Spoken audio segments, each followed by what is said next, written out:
Hello, everyone. I think that we have the critical mass and can start. Welcome. My name is Zona Seppa, and I'm the Senior Policy Analyst at Labor Mobility Partnerships, or LAMP.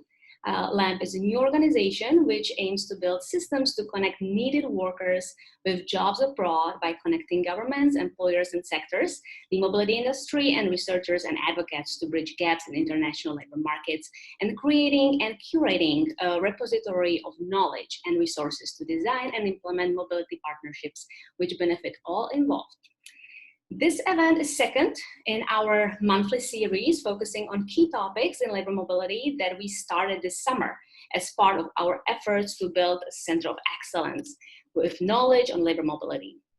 Today, we will continue exploring the case for labor mobility from the lens of key actors, and specifically, we will speak with representatives from sending countries across the regions on the impacts of labor mobility in their countries, the challenges they have experienced, and how these challenges can be overcome to let workers fill needed jobs. With that said, please allow me to introduce our today's panelists. First, we have Dawit, who is the Senior Manager of Innovation and Special Projects at the Ethiopian Jobs Creation Agency, where he leads a technical task force set up by the Prime Minister Office to lead a newly launched Ethiopian Overseas Employment Program. Prior to this, he has spent 8 years as an analyst and independent advisor in the Ethiopian public sector. Then we have Dr. Kb Krishnan. He is the IEPF Chair Professor in Regulatory Economics, where he leads a group focused on research and policy outreach in the broad area of regulatory and public economics. Before his retirement from public service in 2019, Dr. Krishnan was the Union Secretary in the Ministry of Skill Development and Entrepreneurship. Prior to that, he had a distinguished career working in a number of positions in the Indian public sector as a member of the Indian Administrative Service. Then we have Dr. Sunday Onazi, who is the Chief Labor Officer working at the International Labor Migration Division of the Federal Ministry of Labor and Employment, Abuja, since 2006. Where his key areas of responsibility include promoting good governance of migration, protecting the rights of migrants, workers in Nigeria, monitoring private employment agencies, and coordinating implementation of the national policy on labor migration. And last but not least, we have Grégoire Douxchamps and Zainab Naji, who are currently working at Enabel, the Belgian development agency implementing a labor mobility project entitled Pilot Project Addressing Labor Shortages Through Innovative Labor Migration Models, or PALIM. PALIM Pilot Project aims at testing an innovative labor migration model linking Morocco's growing ICT sector with Belgium qualified ICT workers shortages. And Zainab and Grégoire will certainly share more with us about it. Zainab joined Enabel in 2019 as an employment expert within PALIM project, and before that, she spent 10 years as International Cooperation Program Manager in the field of employment. And Grégoire spent a few years working in international cooperation projects in Africa before coming back to Brussels and focusing on EU-funded project management. He joined Enabel in 2012 and is managing the PALIM project since 2019. So as you can see, our panel is really full. We cannot wait for the discussion, which will be moderated by Dr. Devesh Kapur, a member of LAMP's advisory task force. Dr. Kapur is the Starr Foundation South Asia Studies Professor and Asia Program Director at the Johns Hopkins University School of Advanced International Studies, also known as SAIS in Washington, D.C.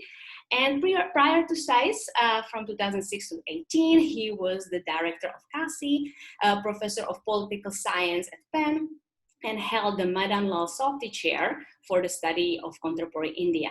His research focuses on human capital, national and international public institutions, and the ways in which local global linkages, especially international migration and international institutions, affect political and economic change in developing countries, especially in India. And last but not least, our discussion today will lead begin with a presentation from our very own Rebekah Smith, the Executive Director of LAMP. But before I hand the word to Rebekah, just a few housekeeping notes. Please stay muted and leave your video off in order to make sure we can see the panelists. And then during the Q&A period, we will invite you to turn your video and audio on while you are asking your question. You can also insert your questions into the chat. The event is being recorded and will be posted later on our website. And with all that said, thank you so much for being here with us. And Rebekah, the floor is yours.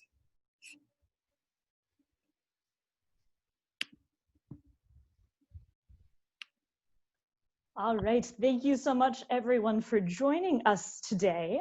I'm going to start with just what will be a very quick presentation in order to frame our conversation, but we'll keep it short because, as Susanna has said, we have such a fascinating lineup of panelists. We want to leave you with as much time as possible to hear from them. So in previous events and notes, LAMP has discussed the demographics in high-income countries, characterized by dramatically aging population in significant need of workers. Today, we're here to talk about the demographics in many low and middle-income countries which face precisely the opposite demographic challenge, burgeoning youth populations that are growing faster than job growth. So here on this slide, you can see estimates of the new working age populations in lower income countries by 2050. And I emphasize new because that means these are the additional working age populations in addition to what is already there in these countries today. So this is how much growth we can expect to see in those populations. As you can see on the right-hand side, many of these additional working age populations are not projected to be able to enter productive employment in their home countries. Merely applying current employment rates leads us to the projection that 590 million of these individuals are likely to have limited employment opportunities in their home countries. To give you a more specific example, the World Bank estimates that the working age population of Africa will grow by 450 million people between 2015 and 2035, only 100 million of whom can expect to find stable employment opportunities at current projections of job creation. This leaves a remaining 350 million people over a 20-year period who will need to either become self-employed, enter unemployment, or find employment outside of Africa. And yet these are optimistic projections. In the past, countries that have managed to achieve significant job growth, such as China and South Korea, did so by leveraging comparative advantages in low-cost and labor-intensive activities. This allowed them to industrialize, increasing their manufacturing output and thus their exports. However, Danny Roderick estimates that this path to job creation is closed for lower income countries today as a combined result of the rise of labor-saving technologies and the established position of Asian exporters making it difficult to compete. So what all of this tells us is that domestic job creation is unlikely to be sufficient to absorb this significant number of new working age individuals, and sending countries are going to have to begin to look elsewhere. Labor mobility offers a powerful job solution by pairing these new workers with employment in desperate need of workers in high-income countries. Labor mobility also offers powerful benefits beyond job creation for sending countries. The first and most famous of these is remittances, which Jason DePaul has called the world's largest anti-poverty program. Remittances currently are the largest inflow of capital to emerging economies, larger than FDI and larger than all foreign aid. They're also more powerful in alleviating poverty than foreign aid, and you can see some of the different effects that they've been shown to have at the bottom of this slide. As the money flows directly into poor families, a study of 71 low-income countries found that a 10% rise in remittances cut the poverty headcount by 3.5%, which is roughly double the poverty reduction of a comparable rise in domestic growth. So remittances are a really powerful tool for improving the livelihoods of families in sending countries. And then we also have the impact of skill accumulation. Now, the common narrative is that of brain drain, implying that migration increases the skills base in sending countries as skilled workers move out. However, the evidence doesn't support brain drain. Rather, it supports, the evidence points more towards brain gain or skill accumulation in sending countries. This happens through two channels. The first is that workers bring home skills that they accumulate while they're working abroad. So we have there the example of Albania, which was able to modernize its agricultural sector when workers brought back with them skills that they learned working in agriculture in Greece. Another example of this would be that in following the burst of the dot-com bubble in the US, Indian and Chinese-born software engineers brought back with them institutional and technical knowledge and techniques that they learned in the US to their home countries. So first, we see skill accumulation in sending countries due to return skills. And secondly, we see that migration actually incentivizes workers to invest in skill training. The brain drain narrative is based on the false assumption that there's a static lump of skilled workers. However, because the opportunity to earn a higher salary abroad actually incentivizes investing in skilled sectors that have migration opportunities. And what we've seen is that this actually results in the increase in the number of skilled workers in the home countries. So a very, very recent report that came out within the last month showed that in the Philippines, the migration of nurses increased the stock of nurses in Philippines.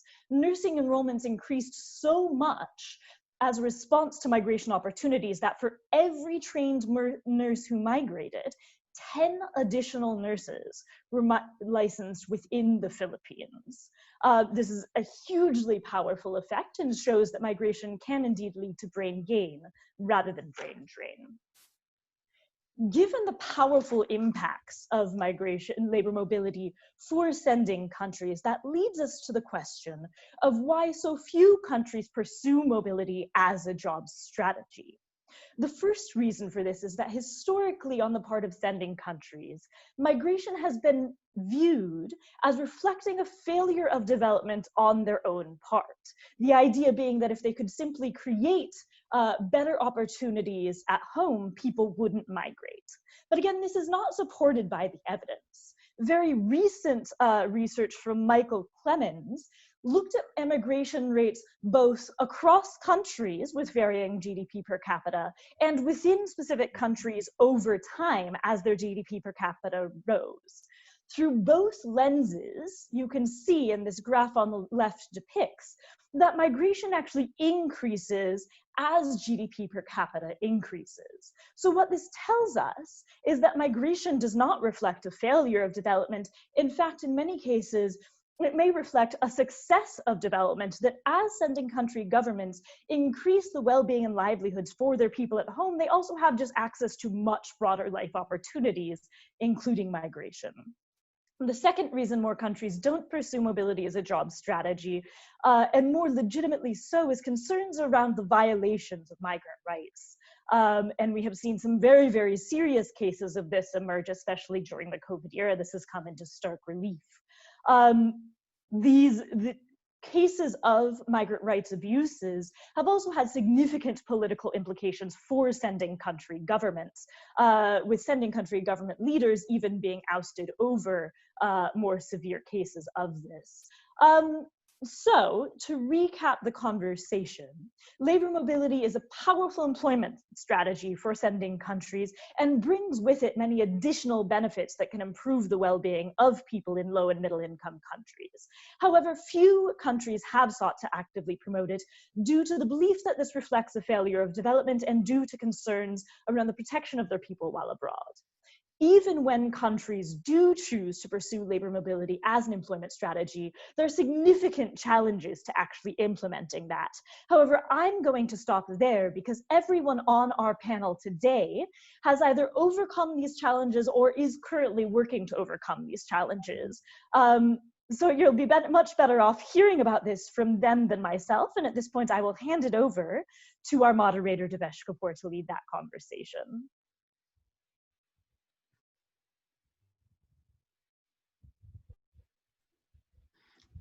So we'll get started now.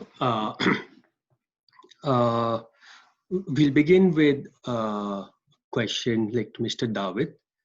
Mr. Dawit, so until recently, the Ethiopian government's policy was primarily to discourage labor mobility and to regulate it where it did occur. But in sort of recent years, there has been a big shift in this policy. And can you just tell us a little bit about what prompted this change and what your current agenda is on sort of labor mobility? Excellent, good question. I was actually going to start with the history of how we got here. I mean, Ethiopia as a country did have a long history of migrant workers, except what is new now is the government is taking an active role, and that's your question. So if you look at it in the past, as you rightly described, the government either kind of took a passive role, which meant just regulating the private agencies that sent migrants abroad, or in some cases completely closed the borders to mobility. And so I'll mention two things, especially given the fact that about 4 years ago, due to a lot of issues we had with migrant workers deployed within the GCC, particularly Saudi Arabia, the government decided to actually close the border. What happened then, which actually triggered the overseas employment program that we have in place now, is the fact that people then started finding routes to the GCC. So irregular migration became the de facto way people migrated to the usual GCC countries. A case in point is the fact that some people would go to Sudan with a valid visa and then go to the UAE, for instance, and then they overstay their visa or find employment. And at some point within 2 years of this policy, we ended up with about 30,000 Ethiopians being detained in the UAE, so which became a diplomatic nightmare. So then we needed to actually sit down with the government of the UAE and see, we had to negotiate with them on what to do with these irregular migrants who are being detained in the UAE. And I guess this is not the first time this has happened. This has happened before with the Saudi government as well, and the government in Lebanon as well. And so this issue of irregular migration had become such a diplomatic nightmare, the government was literally forced into finding other ways, other active channels of managing migrant workers. That was one. And more recently, I think with the coming of Abiy's government, with the new government, it was very important that we started thinking about employment as a whole, job creation as a whole. And so if you look at the demographic in Ethiopia, we have about 2 million new entrants into the job market every year. But if you look at historically, the government has only been, or the market has only, the local market has only been able to absorb about 1 million of them. So we needed to find other ways of also finding employment, especially for a very, very young population that we have. We're about 70% of our population under 30. So it was kind of a push and pull kind of thing where the government was forced in one direction, managing all the diplomatic crisis that was happening, and another also luckily the industries and the market not being able to absorb the new entrants into the job market. So we started thinking, and then the Jobs Creation Commission was actually set up about 2 years ago to find ways, innovative ways of creating jobs in Ethiopia. That had actually become a #1 issue in the country now. And again, due to a large portion of unemployment in Ethiopia, I would say about 1/4 of our youth are unemployed in Ethiopia. And that is also causing political tensions in the country, particularly in the rural areas, where now riots by youth are becoming very frequent. And so we needed to find a channel, an alternative way of creating employment for the youth. So this is kind of the impetus where we started exploring, okay, now the government needs to be actively involved in exploring opportunities. And historically as well, we've only been sending low-skilled workers, majority to GCC countries. But now, due to high level of unemployment within the semi-skilled and skilled category, especially those graduates, including medical professionals who are not finding jobs in the country, we needed to explore other ways outside of Ethiopia to find jobs. I think these are the reasons why now the government has taken an active role in launching an overseas employment program. Thank you so much, Mr. Dawit. Dr. Krishnan, a question like for you. India is the source country with the largest number of immigrants in the world.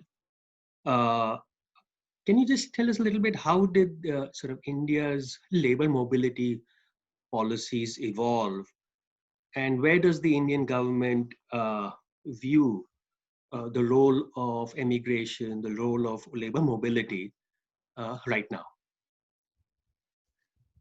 Thanks, Devesh.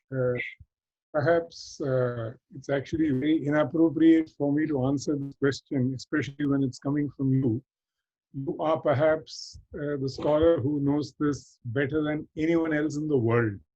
You probably studied this across the globe and certainly for India. But nevertheless, formally, since you posed the question to me, I would think that historically, India has always had, Indians had a tendency to migrate looking for opportunities. But I think much more recently, and when I say recently, I mean the post-independence Indian time, which is say after 1950, when India embarked on this planned economic development, which was a much more sort of controlled, state-controlled economy. Opportunities in terms of jobs in the higher sort of end of the skills spectrum became relatively less. But paradoxically, India was also investing hugely in higher education. For instance, the Indian Institutes of Technology, the Indian Institutes of Management, as well as a very large number of higher educational institutions. So I think we had this paradoxical situation of an enormously large supply of manpower, which is highly qualified. And when I say enormously large, I'm talking about the absolute numbers. Now, if India had created opportunities, these would have been absorbed hugely inside India, but commensurate opportunities for jobs didn't mark. So I think the immediate consequence was this large flow of doctors, engineers, professionals in the computer science field, in the area of science and technology, in academics, as well as very large numbers of plumbers, construction workers, drivers, mechanics. So at I think all levels of the skill education spectrum, India had an oversupply compared to the opportunities available in India. And that, I think, is the primary explanation for the large export of skilled manpower. On your second question, the attitude of the government of India historically has been to allow this to happen. We have a legislation which has undergone changes over time. We have an agency called the Protector of Immigrants, who was primarily charged with the responsibility of preventing abuse of the kind that, for instance, Rebekah showed us in the presentation, which would often happen for migrants at the lower end of the skills spectrum, typically the ones who are much more vulnerable and who were sort of very often held hostage by the importing entity, the companies or the organizations which sort of imported them into the country, other than a protective legislation which ensured or which tried putting in place a framework for ensuring decent living and wage conditions, India has typically encouraged the migration of labor. I'll stop here, Devesh. Thank you. This is a question to Zainab and Grégoire. You run a mobility program between Morocco and Belgium. Could you just tell us, how did this partnership evolve? You know, who initiated it? What were the challenges you faced, and where does it stand now? Okay, thanks a lot. I'll briefly share some here some slide. I hope you see it. It's very brief, no worries. So the idea is that so PALIM stands for Pilot Project Addressing Labor Shortages with a S through innovative labor migration model with the notion of innovation. So according to the Belgian Ministry of Foreign Affairs, it is the first labor mobility project in Belgium since the year 70s. So we are starting almost from scratch. And at that time, it was also with Morocco, actually. And it's probably one of the first full test of this global skill partnership model that we try to test here in Europe. So I will just briefly explain the content. Actually, so we started with the staff shortages existing in Belgium. I think it was mentioned in the introduction, but also in Morocco. So we try to define one specific sector with the same shortages in both countries. This is the key part of the project. And also, as mentioned in the introduction, Morocco Got Talent. It is clear a lot of young persons, very well educated with high skills, but no employment. So the idea of the project, if you see it changing, is that we come training these persons so that they can join training in Morocco. They can join both markets at the same time. So in Morocco and in Belgium. We added also some complexity, of course, that would be too simple, some capacity building component between private and public entities in Belgium and in Morocco. And last but not least, a research action component that is quite essential also due to the nature of this project. So to come back to your question, as you can see on the right side, well, I hope so, you can see the list of the logos of all partners involved, including governments, authorities that joined this project. So the donor, the authorities of the two countries, the national employment agencies, the private sector organizations, and also other partners. So, well, how they were brought on board, that's a good question, of course. Everybody wants to see how this partnership can be established. Actually, this project responded to needs expressed directly in Morocco and in Belgium, directly even in the law. So the adhesion was completely natural, actually, I must say. The international mobility experiences from Moroccan side were not always successful. So they were limited to circular mobility, seasonal mobility, and also brain drain of highly skilled persons. We mentioned it, but in Morocco, it is quite crucial with, for example, 600 engineers leaving the country every year. So it is quite enormous drain, let's say also, and not always coming back investing, at least in the short term. So all partners, including Enabel, were reflecting on a win-win model. And this is where this model is really leading to and responding to our expectations. So the position of the Moroccan government, clearly, well, as expressed in from Rebekah's side as introduction, a lot of employment among the highly educated in Morocco. That's quite specific, far more within the junior profiles, highly educated junior profiles. The employment, of course, caused many problems and issues in Morocco. So Morocco launched, actually, since 15 years, a division within the employment agency, the official public agency, to coordinate, to increase the opportunities of international labor mobility. Also, it is part, labor mobility is now part since almost 10 years of the national strategy of Morocco. So yeah, it is part of their strategy. So the Ministry of Labor, Ministry of Migration are fully part of this pilot project. And yeah, we integrate because they consider it actually as a possibility to integrate development activities. So training in Morocco, capacity building exercises, reinforcement of the private sector in Morocco, but within international labor mobility activities. So it's quite win-win for everybody, together with also reinforcement of the public agency. And yeah, last but not least, just to be very concise, but the role of the partners being in the steering committees, we have all the donors, but also the authorities of the two countries that are fully on board and leading this pilot project. Technical committees are more for the technical side, the 6 technical partners from the two countries under the coordination of Enabel. Thank you. Over.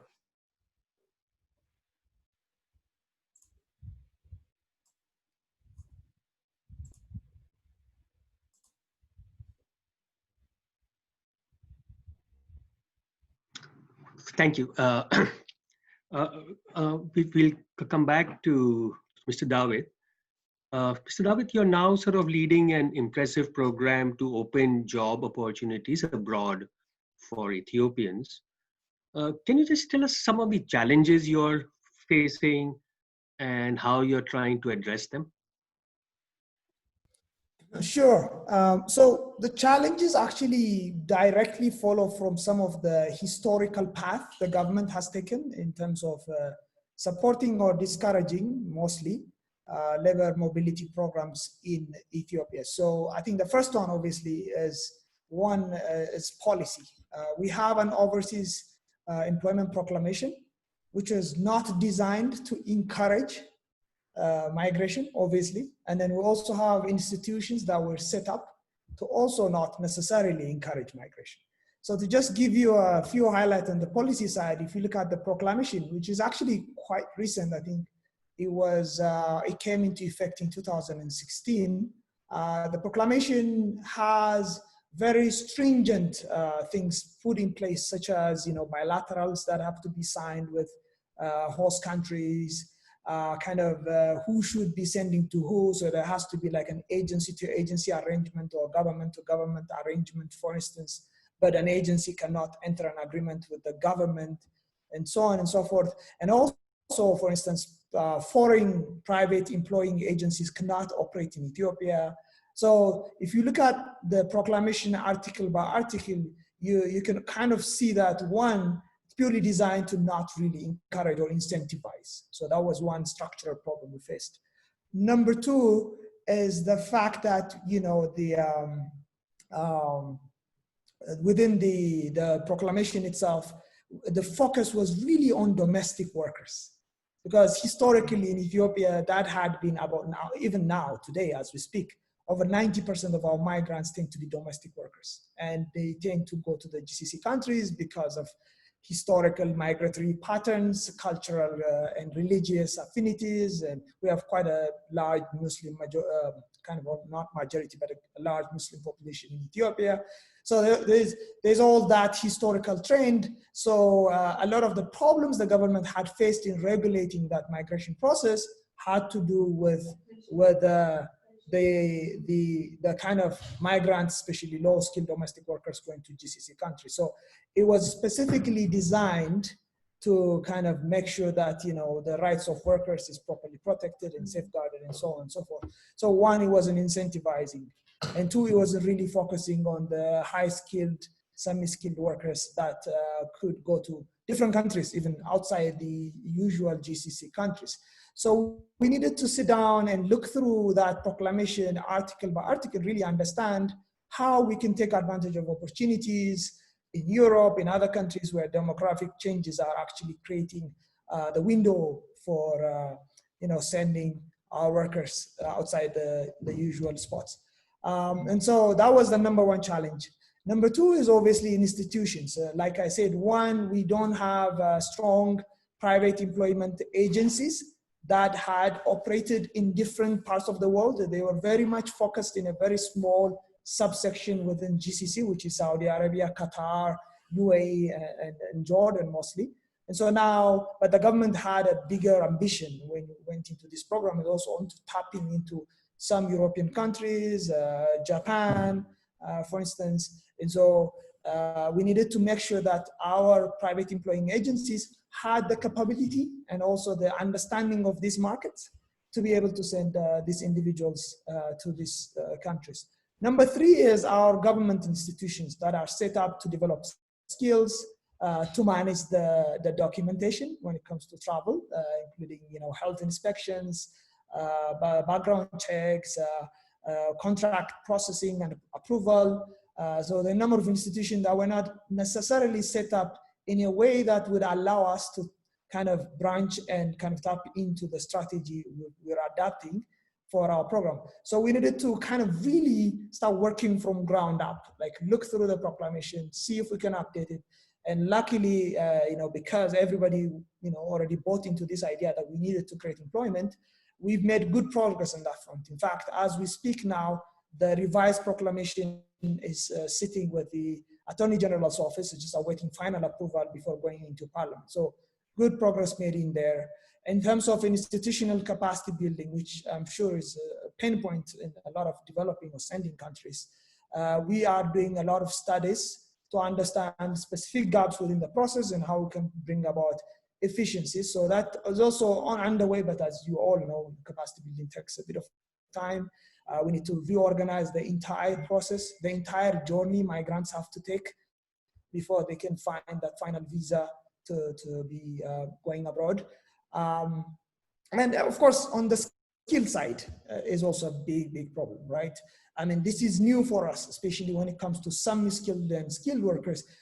For the country, this is the first time we are targeting those specific subset of the labor force. So now we needed to also really look into our workforce, understand their competencies, evaluate it, and actually get to a point where we can actually say, well, we have this group of workers who can actually go in these countries and deliver this work effectively. So that challenge is still with us today, but we have identified the critical bottlenecks we need to kind of address before we can tap into those opportunities. So I think they kind of cover the entire spectrum of any country that's trying to do an active labor mobility program. And I think we're kind of facing all of them, I would say, at this point.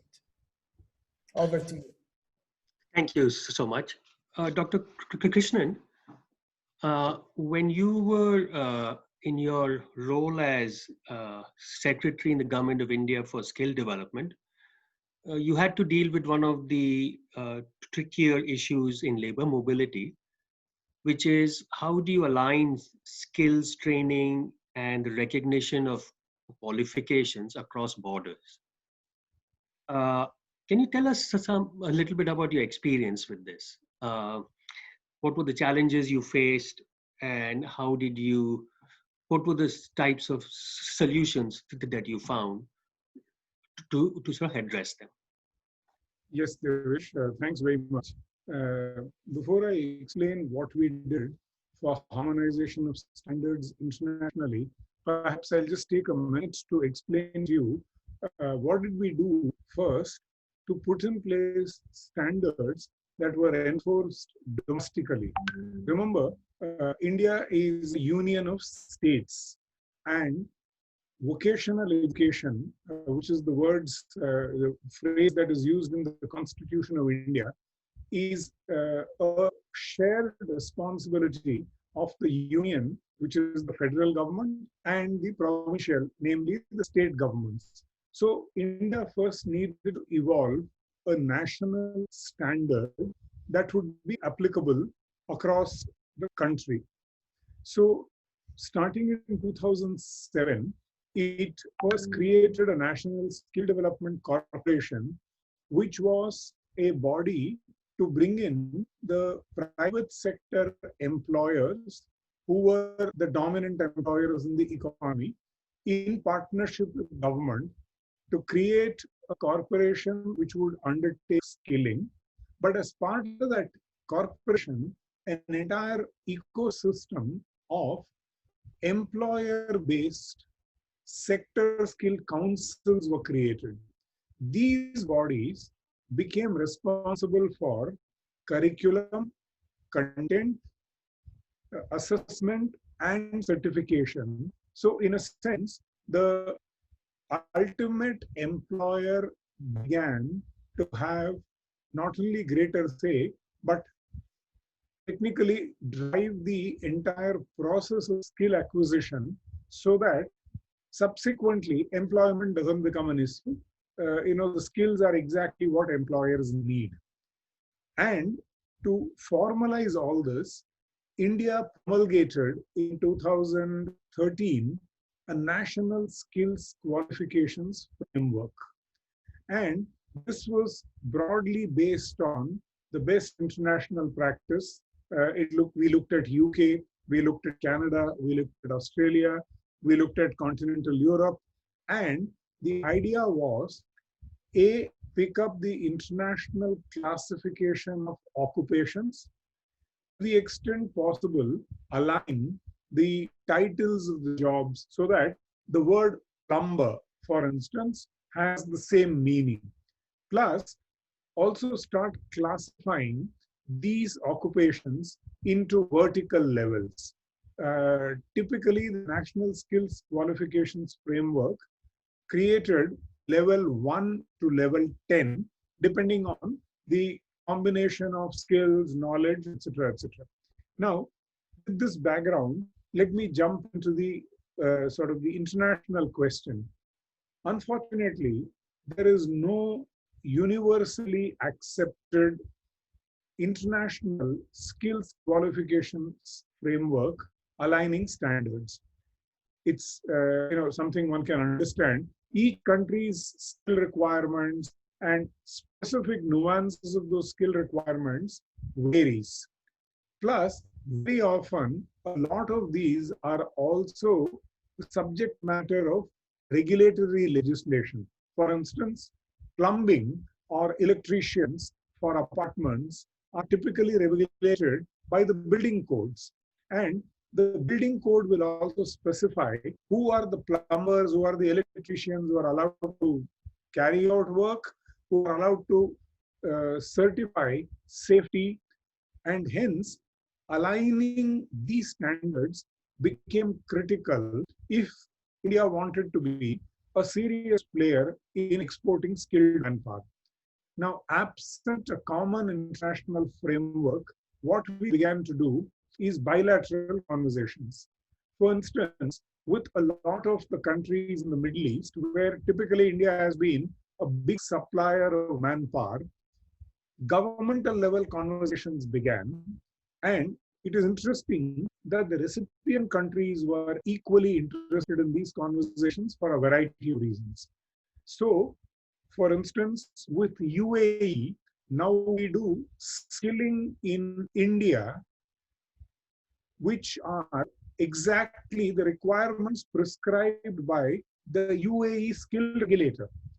We also put the kids who go through this program through the exams that the UAE regulator would conduct at the end of that skilling program, so that these kids get both an Indian certification because they will pass the Indian exams, and they also appear in those identified occupations an exam of the recipient country. A similar example is the technical internship training program with Japan, which is again a bilateral treaty, but under a Japanese legislation. And this is a program which is sort of started very well. The numbers aren't very huge now, but it's on an excellent sort of track because we are training people specifically for Japan's requirements and Japanese language, Japanese culture, all of that training. And it's a classic win-win. Our kids go there, they also pick up Japanese qualifications. So the way we've handled it in one sentence is bilateral treaties, which is a time-consuming, painful process. But I think currently that is perhaps the only way in which countries can move. Thanks, Devesh. Thank you so much, Dr. Krishnan. Last question before we open up to our colleagues from Belgium and Morocco. You know, the experience with these programs on sort of bilateral, you know, there's a lot of initial commitment, they start off well, but often scaling up, when you begin to scale up, there are new challenges. You know, it's easy to do things for 1,000 people. It gets a little more difficult when it's 20,000 people. Have you faced those challenges, or has it not been an issue? We haven't yet reached that level, and I think you are right. We are currently at the thousands number.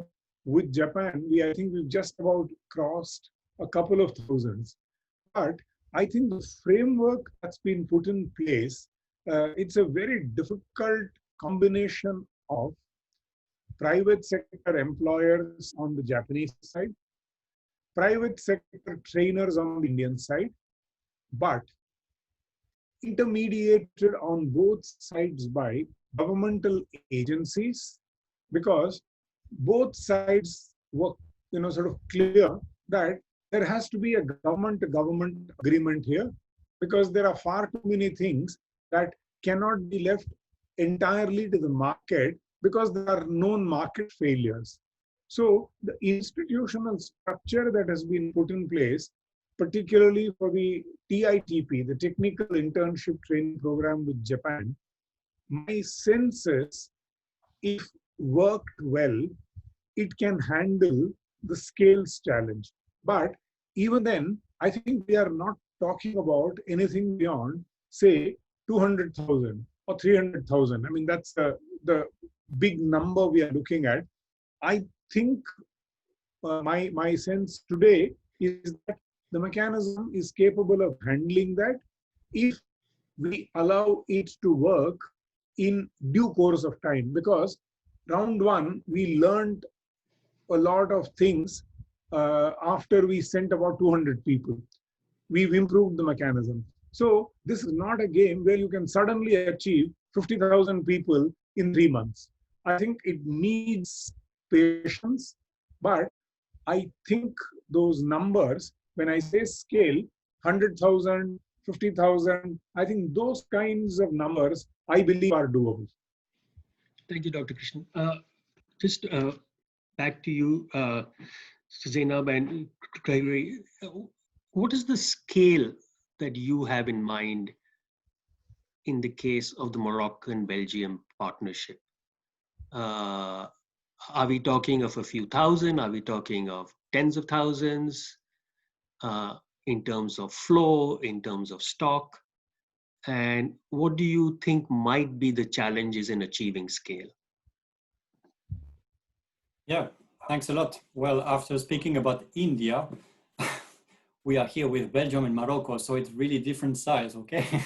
And even it's a small part of Belgium, not only the whole country. So yeah, difficult to compete with India. But anyway, it is a pilot project here. And of course, with many elements, I will come back to it, that are difficult to handle with private, public sector, first time to work together.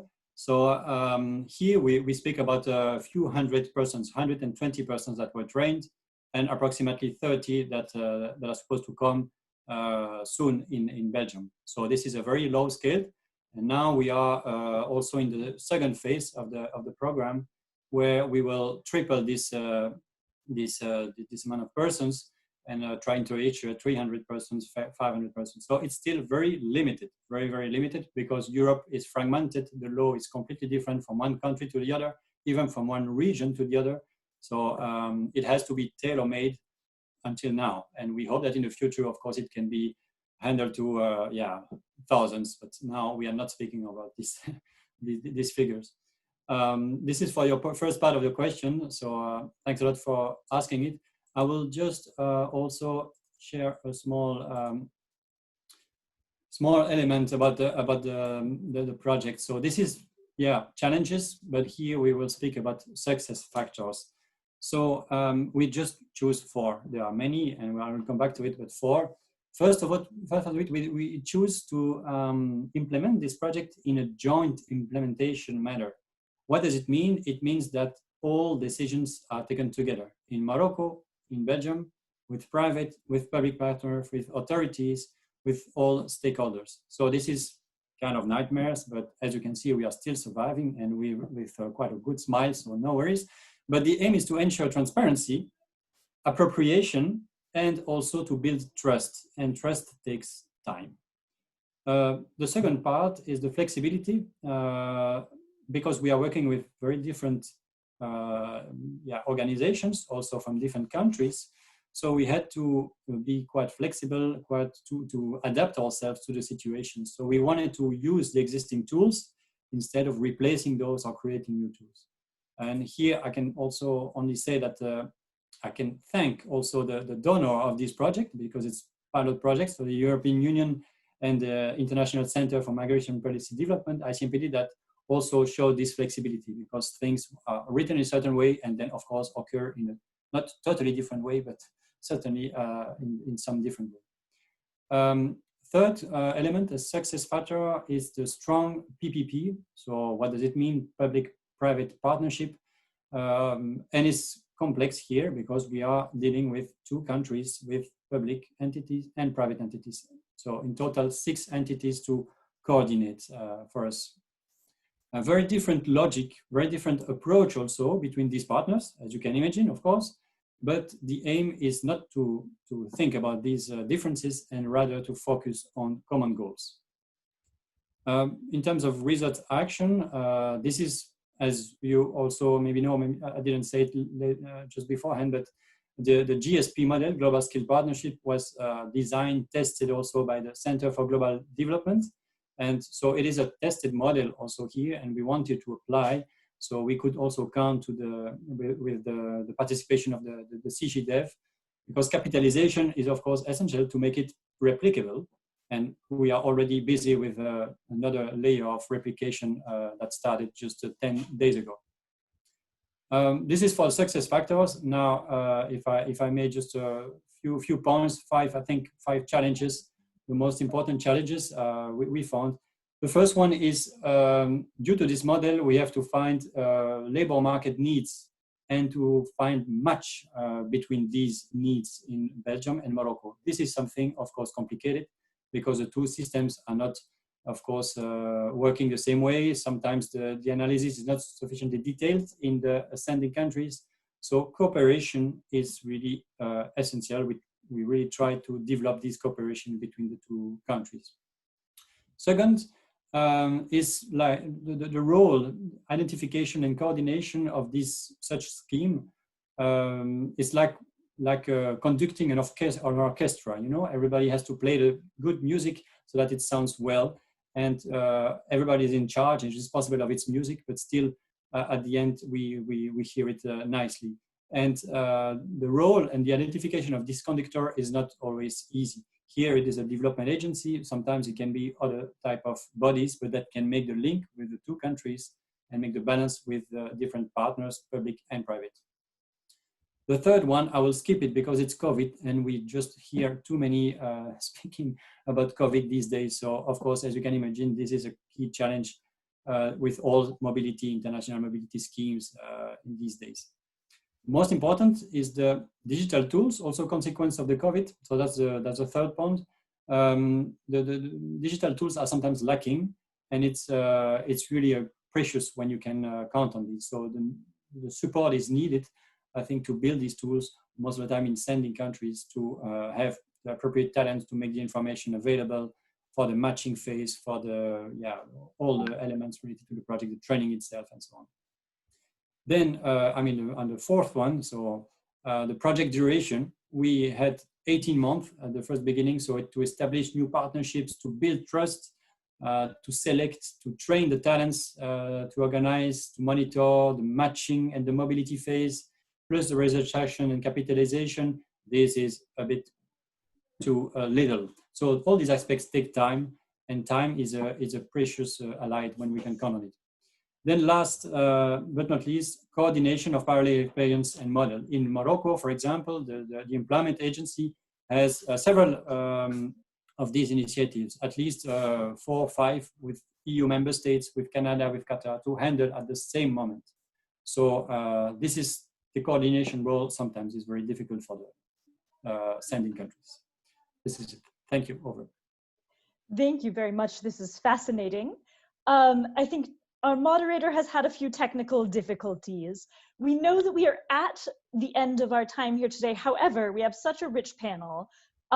If you were all willing, I think we might stay on for just a few more minutes. Any of our audience members who would like to ask a question is welcome to stay on.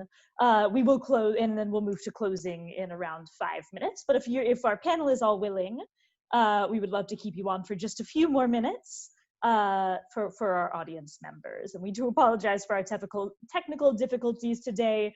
I think you can probably all sympathize at this point in our all kind of remote experiences.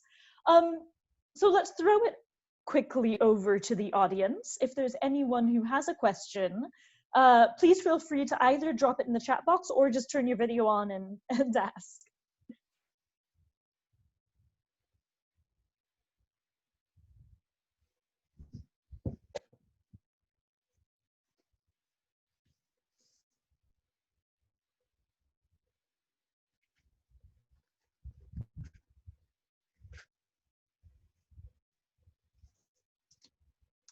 All right, we have one here, and I see that we have Dr. Sunday Onazi. We apologize that we have not had a chance to interact with him, maybe some connection difficulties, but I do have a question, and perhaps we will direct that first to you, Dr. Onazi. The question from the audience is, by what mechanism are migrant rights enforced? And what are the ramifications for host countries or employers that violate those rights? So perhaps Dr. Onazi, we can turn it to you to talk about kind of what options sending countries have to protect the rights of migrants. All right, good afternoon, Rebekah. Good afternoon, we're so glad to have you for this meeting today. Well, as you may know, migration or labor mobility is a development enabler. And because of unemployment rate in most developing countries or sending countries, the government of such countries are very keen in trying to promote or regulate labor mobility between host country and receiving countries. But the challenge with countries like ours, Nigeria, which have a lot of unemployment population, who are always trying to migrate to destination countries to access jobs, is how to protect the rights of the Nigerian migrant workers. And I believe it is also the same with other sending countries as well. Because for us, we have elaborated a labor migration policy which is serving as the governance framework for organized labor migration management in Nigeria. And we have done that, and we also are regulating the activities of private employment agencies who are employing people for overseas job placement. But the issue there is that Nigeria has not been able to sign bilateral labor agreement or at best MOU with destination countries. And as you may know, without an agreement to protect the right of the migrant workers would be a very big challenge. So these are the challenges that the sending countries are facing. And again, as you may know, some international standard on labor migration, many countries have not ratified and domesticate these conventions in their country. And international law requires that country that you want to sign an agreement with them sometimes need to also be a signatory to these international standards on labor migration. So I think these are the challenges that sending countries are facing. Otherwise, sending countries have the skills that they can export to receiving country, to destination countries. Because in destination countries, we notice that population of workers is dwindling. While in the developing countries, we have a lot of skills that we can export. But the mechanisms for protecting the right of migrant workers is what is lacking. And it is what we look up to, that when we are entering into, when we are planning to send labor out, we need to sign agreement with the receiving country. Thank you.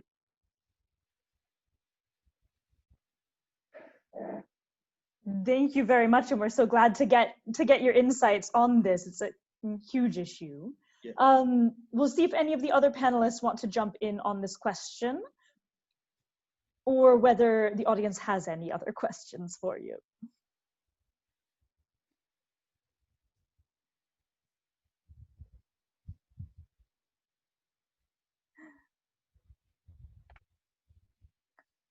All right, with that, I realize we've gone over time, so I think I will invite my colleague Zuzana to come and close us.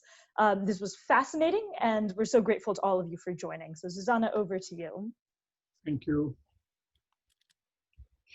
Thank you, everyone, for joining us, and thank you so much to our great panelists.